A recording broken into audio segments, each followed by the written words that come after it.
மேலறை தியானம் மே மாதம் 29ஆம் திகதி வெள்ளிக்கிழமை 2026ஆம் ஆண்டு. எழுதியிருப்பவர் செரில் பிளாக்சாய், ரெனசி, USA. தலைப்பு கடவுளை அண்மித்தல். வாசிக்க வேண்டிய வேத பகுதி 16ஆம் சங்கீதம் 7ஆம் வசனம் தொடங்கி 11ஆம் வசனம் வரை. இன்றைய நாளுக்குரிய தியான வசனம் 16ஆம் சங்கீதம் 11ஆம் வசனம்.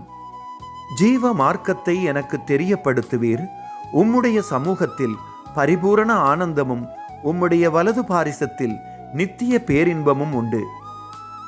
விவாகமான பின் எமக்கு குழந்தை கிடைப்பது இலகுவான விடயம் என்று நினைத்திருந்த எமக்கு பல வருடங்களாகியும் குழந்தை கிடைக்கவில்லை. அதனால் கடவுளுடன் அதிக நேரம் செலவிடுவதில் எனக்கிருந்த ஆசை குறைந்து போயிற்று. ஆலயத்திற்கு சமூகமளிப்பது, வேதம் வாசிப்பது, ஜெபிப்பது எல்லாம் கடினமான விடயங்களாக மாறிவிட்டன. கடவுளை விட்டு தூரமாகிவிட்டது போல உணர்ந்தேன். ஆனாலும் முழுவதுமாக போகவில்லை. அதனால் கடவுளுடனான உறவை பலப்படுத்தும் முயற்சியில் இறங்கினேன். அதற்கு ஆரம்பமாக எனது உணர்வுகளை எழுதத் தொடங்கினேன். மற்றவர்களுடன் பகிர்ந்து கொள்ள முடியாத உண்மையான உணர்வுகளை எழுதத் தொடங்கியதும் எனது ஆழ் மனதில் இருந்த சிறு விசுவாசம் வளரத் தொடங்கியது.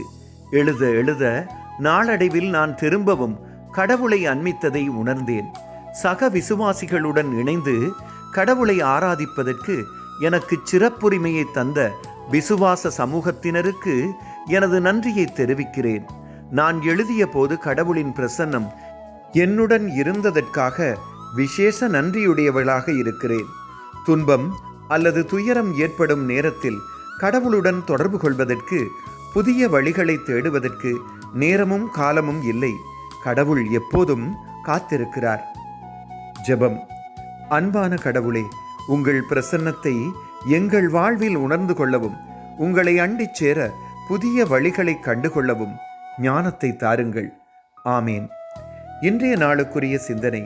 கடவுளுடன் நேரம் செலவிடுவதற்கு ஏற்ற சந்தர்ப்பங்கள் எம்மை சூழ நிறைய இருக்கின்றன.